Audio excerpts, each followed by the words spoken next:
हार लगाओ तड़ी कैसे लगाओ तड़ी कि भूख पिटावा के घरवा छोड़ावे लहो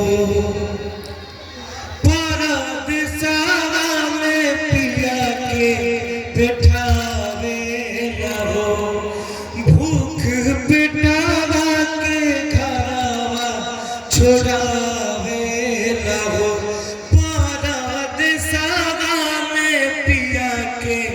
बैठावे लहो मिल जाती रोवे हो रोजी रोजगार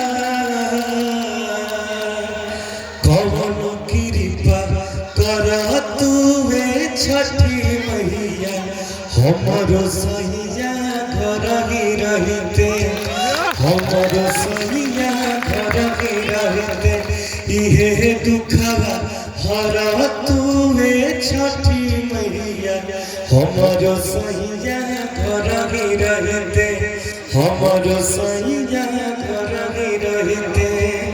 ए भैया कौनो माई ना चाहे कि ओकर लइका ओकर बच्चा ओकर आँखी के सोझा से दूर हो जाए आ कौनो लइका ना चाहेला कि अपना पत्नी और बच्चा के छोड़ के दिल्ली बॉम्बे कमाए चल जाए।